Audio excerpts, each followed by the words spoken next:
The latest tech. I'm Alexa. I can answer your questions. Interviews. And we are evolving, and we are seeing an amazing opportunity that's happening. Accessibility. Accessibility is one of our core values. It's even a part of our mission statement. This is Double Tap TV.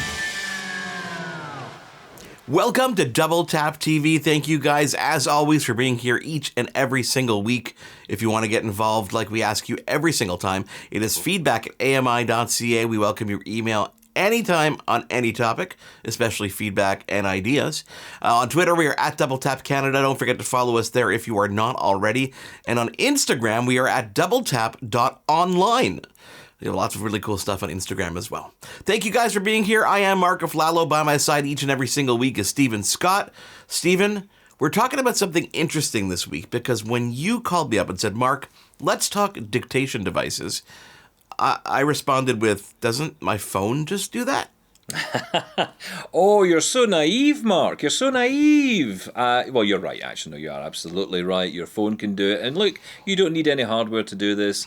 You could just use an app on your phone and you'd be fine. There's many built-in apps on iOS and Android you can use.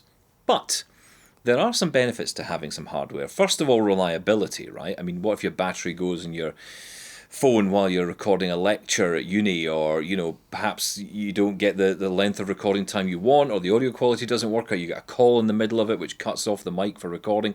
Lots of things can go wrong, right? So a dedicated device can be something that is beneficial.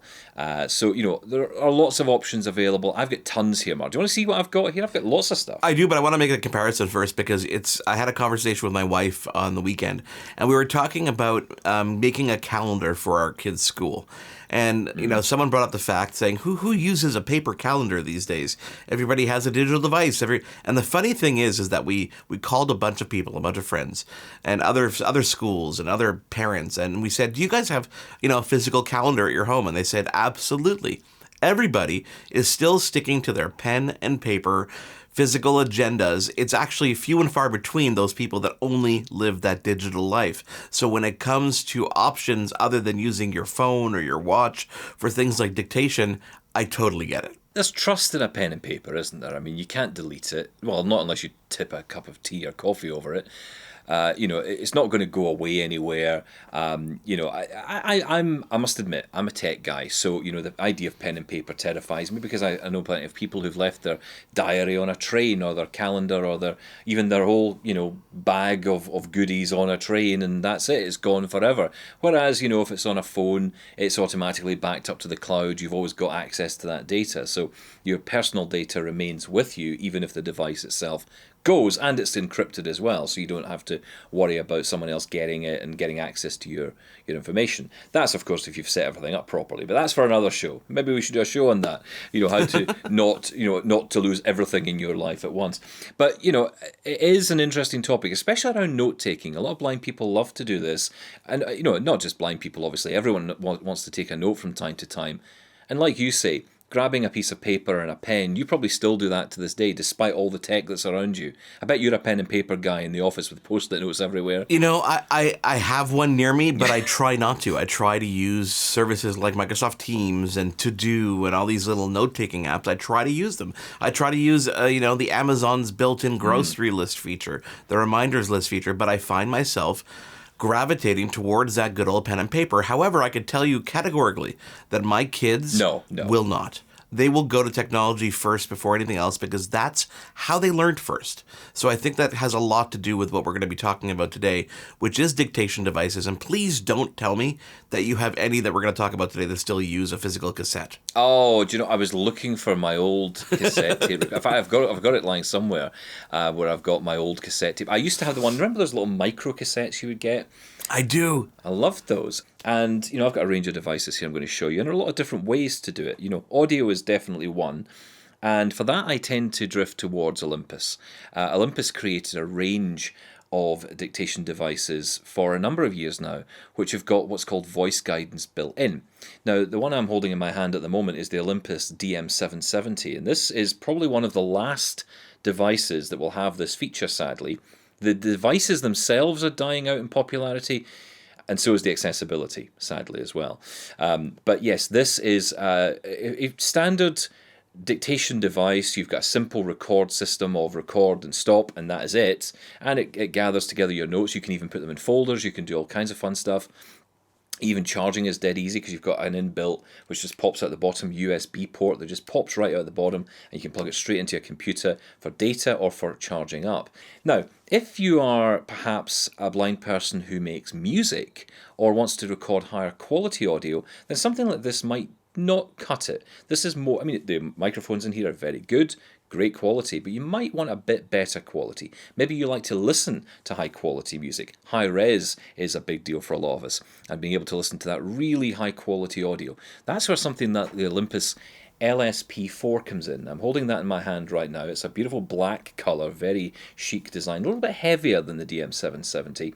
And it just has a bit of a quality feel that's just a bit different, a bit more premium, certainly reflected in the price as well. This is about $100 more than the DM770. But this has got high-res capability. It's got full stereo capability of recording as well.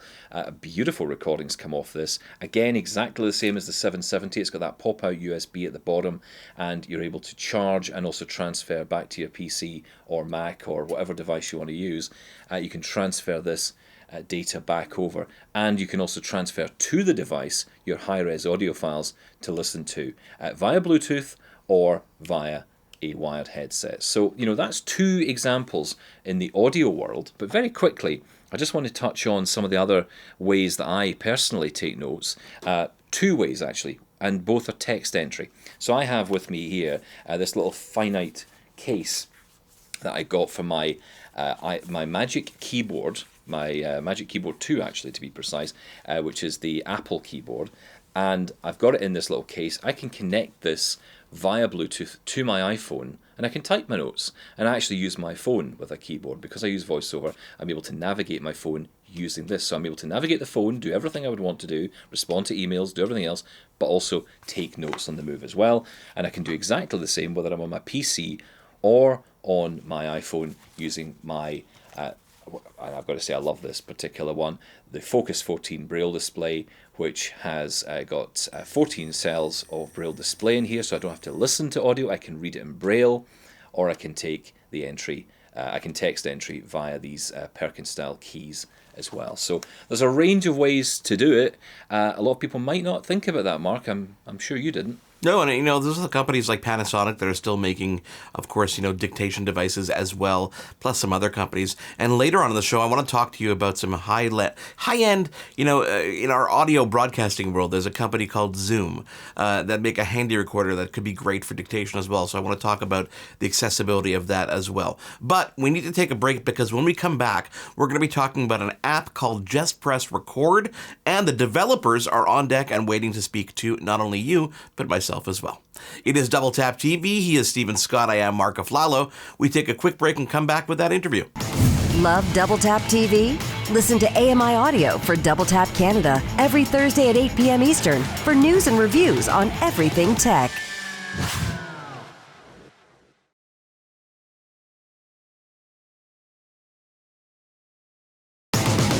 This is Double Tap TV. We are back on Double Tap TV. Thank you guys for getting involved each and every single week on Twitter. We are at Double Tap Canada. Don't forget to follow us there and use the hashtag, which is AskDoubleTap. By email, no problem, feedback@ami.ca, and we'll get back to you each and every single week. I am Mark Aflalo, alongside me, Stephen Scott. Stephen, I thought when we were talking about dictation devices this week that we'd be focusing solely on the hardware. That's why I brought up Zoom and Panasonic. But you want to talk about an app, is that not right? Yeah, that's right. I'm a huge fan of this app, and while I love all the dictation devices I was telling you about today, there are some apps out there that really make it easy to take notes, but also offer additional functionality as well that a standard dictation device can't do. Let me introduce our guest this week. It's Gordon Murrison from Open Planet Software, based right here in my native land of Scotland. Gordon, welcome to Double Tap TV. Not at all. Pleasure to be here. So tell us about the app that you've created called Just Press Record. Okay. Well, Just Press Record is a simple to use audio recording app, and it runs on iPhone, iPad, Apple Watch, and the Mac. It syncs your recording between your devices, and it transcribes whatever you say into text, which can then be searched for or whatever. It's all about being able to start recording quickly. So as well as the app, there's a widget, there's an Apple Watch complication, there's a Siri shortcut, and they're all designed to start a recording with as little friction as possible. Now, Just Press Record is not an app designed specifically or exclusively for blind people, but a lot of thought has been put into the accessibility side of things. So our voiceover experience, we strive to make that every bit as usable as the visual interface as well. Now, your company, Open Planet Software, has been around since, 2007? Interestingly, a year before Apple announced the App Store for iPhones. Yeah, back in 2008. Later, of course, it appeared for the Mac App Store. How did you end up creating an audio recording app, Gordon? The story behind Just Press Record, it actually came from, I was one of the Cub Scout leaders, our local Cub Scouts, and we were making a video project, and we needed a really simple way to record voiceovers for about 25 kids in about 90 minutes. So it's quite a tall order. So we couldn't expect the kids to be worrying about naming files and saving things to folders and all that kind of stuff. So what we really needed was a really simple app. So being a developer, I thought I could do something there. So I wrote a very simple Mac app with a big red button on the screen. The kids just had to press the button, say their piece, press the button to stop, and that was it. Now, Gordon, since you launched on other platforms, most notably the Mac desktop and even the Apple Watch, which was a bit of a first in that device. Wait, where was that? That was back in 2015? In June of that year, at Apple's developer conference, Apple announced watchOS 2. And one of the features of watchOS 2 was going to be developer access to the watch microphone. That hadn't been possible in watchOS 1. So we had just released Just Press Record for the Mac, and here was this, thing on your wrist that you could use as a microphone. So, we thought this is going to be really cool. We're going to try this, and also something we've always wanted to do was to be first with something. So we reckoned we had an opportunity to be first to market with a voice recorder for the Apple Watch. So we spent that summer from June to September building the iOS app and the watchOS app, and we were able to get there for the launch of watchOS 2. You mentioned earlier that while Just Press Record wasn't built with the blind community in mind, it was rapidly adopted by us.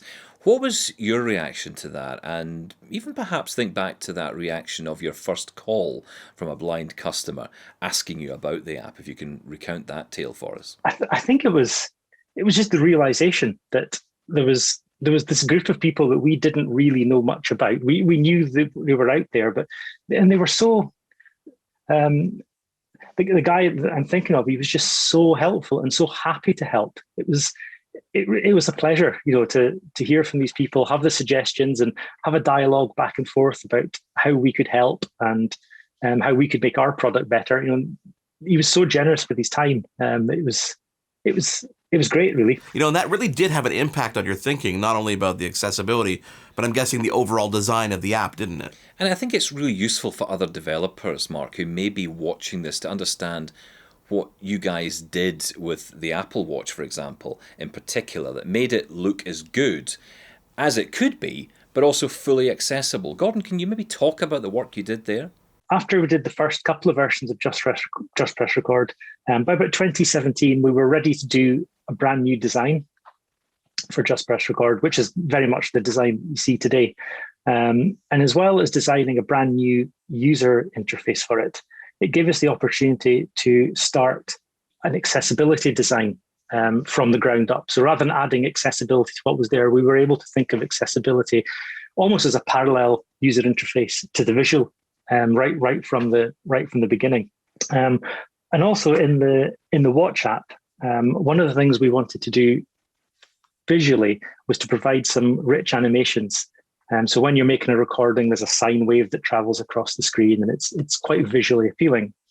But in order to do that on watchOS, you have to drop down to quite low-level graphics technologies, and there's no accessibility in there. So what we decided to do was to actually create two parallel user interfaces within the app. One of them has got the nice animations. The other one is built entirely out of standard watch controls, which are all fully accessible.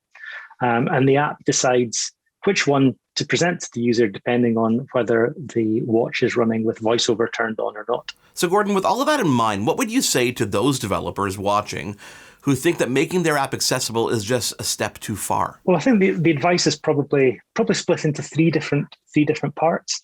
I mean, first, the kind of the touchy-feely thing is it's just the right thing to do. You know, it's if you can do something to help somebody, you should probably do it. You know, that's the first thing. But second, it's really not that hard. You know, Apple have done most of the heavy lifting. All their standard controls have accessibility built in. And quite often, it really is as simple as assigning a label that VoiceOver will read out to every control that's on the screen. And most of your controls have probably got text that you're displaying to the user. A button's got text on it. It's not that much more work to make that accessible. You can then go the extra mile and add things like the magic touch gesture. And you can, you know, like I explained before, there's different views in your app. You might decide this one's not relevant, so we'll go straight from this one to this one. So you can definitely take things further. But to get a basic level of usable VoiceOver support, I don't think it's not that hard. Gordon Morrison from Open Planet Software. I love the app and I wish you all the best with it in the future. Thank you for coming on to Double Tap TV this week. Thank you for having me. The app is called Just Press Record and it is available in the iOS App Store. Mark Aflalo and Stephen Scott with you. We take a quick break and we're going to go back to the beginning because I've got some questions for Stephen about accessibility for some other physical hardware recorders. It is Double Tap TV. Get involved. Feedback at ami.ca is our email address. And of course on Twitter we are at Double Tap Canada. Use that hashtag, which is AskDoubleTap. Back in a moment. For more great Double Tap TV content, visit ami.ca/doubletap.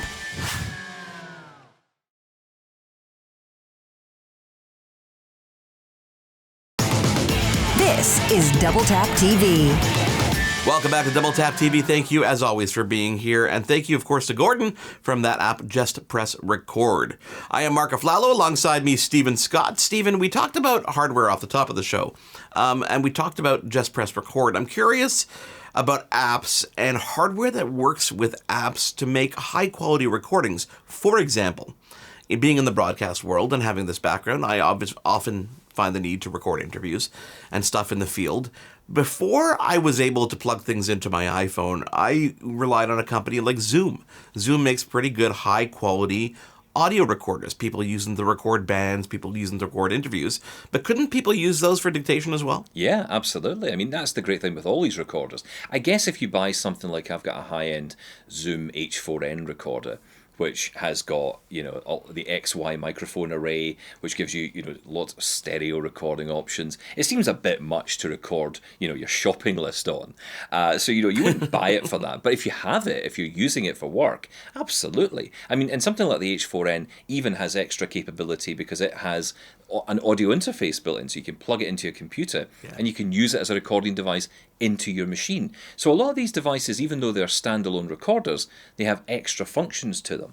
And that's, of course, really exciting. But, you know, you're talking about the iPhone, and I know we're going to talk a little bit about hardware, but I've got to say, I really have to stand up here for the iPhone microphone array. It's a really good microphone inside the iPhone itself, isn't it? So you could just use that for your recording. Different, I guess, if you're recording yourself on guitar, but if it's just a quick note, the microphone in the iPhone is more than good enough. You know, there are ways to enhance that as well. Yes, it is good enough, but there are ways to plug in audio interfaces, not only in your computer, but an audio interface into your iOS device or your Android device. That's right. So you're doing exactly that. You're plugging in something that you can connect another device to, and that can be anything. It could be a keyboard, a guitar, a microphone, as you say. But there are some devices that you can buy, and I've got one with me here, which I take with me anywhere I go because it's my backup microphone. And it does plug directly into, at the moment, the lightning port of the iPhone. So I'm hoping that Apple don't make any major changes to the ports on these new phones and keep lightning around for a while. Otherwise, this particular device is defunct. But I've got here the Shure MV88, which comes in a lovely little case. It's tiny, it's very small, fits in the palm of your hand. What happens is this little microphone pops up, and it has a wonderful microphone on it. It's a single direction microphone, but you can plug it in via lightning port directly into the bottom of your iPhone. And when I plug it into my iPhone, it always makes me think that my iPhone looks like a bottle of whiskey. Maybe that's a Scottish thing, I don't know. But it gives me that impression because it's kind of got that neck at the top, and then you've got the body of what would be the whiskey bottle. I'm using too many whiskey analogies, but that basically is the device. It's a tiny little microphone. It comes with this little windshield, which you do need on it. It's actually much larger than the device itself, the windshield, but it's really important because you do get a lot of pops on this particular microphone without it. But the quality, the audio quality of this, even though it's tiny, I mean, it fits just in the palm of my hand, despite the size, the audio quality is immense. And this is the kind of thing I think is a really useful tool to have, because when you are out recording, if you want to record a soundscape or you want to record a band or an interview with someone, this is the kind of device you want. You maybe don't want to trust the microphone inside the iPhone, because for something like a high quality audio recording, it's good, but it's not as good as something like the Shure MV88. Stephen, when Apple first came out with that Lightning connector and they got rid of the headphone jack, they included this little connector, which is a Lightning to 3.5 millimeter headphone jack. This allowed people who had traditional headphones to plug those into your phone and listen to the music. But this little guy here, which I think sells on its own for $29, which seems pretty expensive for what it does, but it's so much more useful than that. Because, for example, I love using, I'm going to pull this up over here, the Rode Wireless Go microphone system. This contains two little cubes that are tiny. They fit in the palm of my hands. They charge by USB-C. One is a transmitter, one is a receiver. The cool thing about the transmitter, it has a built-in microphone on the top that works as a lavalier mic, one of those clip-on mics, but it also features a little jack on the top if you want to plug in an external mic. So I'm going to clip that onto me right here, and right there it's transmitting to the receiver on the other end. So what am I going to do with the receiver on the other end? Well, it has a little headphone jack as well on the side. When you plug that in to the receiver, you can just connect this via that little $29 connector to your iPhone, and suddenly you're sending beautiful, high-quality recording quality audio back to your iPhone. And it automatically recognizes it because it's plugged in via that Apple certified cable. This is one of those things that retail for under $200 that are absolutely invaluable when it comes to everything that I do. I carry this no matter where I go, because if I want to record something on the fly, your phone is suddenly a great 4K high quality recorder, but the audio is never really that great. Suddenly you plug this in and you're recording incredible quality audio at the same time as your video. Definitely a cool product, and let's not even go into the fact that they just released a new version that has two receivers or two transmitters, so you can do interviews back and forth, which is really cool as well. And because it has the new version, the new Wireless Go series has got USB-C, not just for charging but for data as well. If you've got something like, say, an iPad Pro, which has got that USB port on it, you're able to plug that directly in and it becomes that audio interface we were talking about. That's the kind of range of options that are out there. There doesn't seem to be a shortage of them, Mark. There are so many options to choose from, which gives me a great idea for a future show, which I will not tell you about right now. On behalf of Stephen Scott, I am Mark Aflalo. Thank you for being here. We will catch you again on our next episode of Double Tap TV. For more great Double Tap TV content, visit ami.ca/doubletap. Hosted by Mark Aflalo and Stephen Scott. Editing Will Latar. Production assistants Wendy Kaufman. Integrated Described Video Specialist Ron Rickford. Coordinating Producer Jennifer Johnson. Director Production Kara Nye. Director Programming Brian Perdue. VP Content Development and Programming John Melville. President and CEO David Arrington. Copyright 2021 Accessible Media Inc.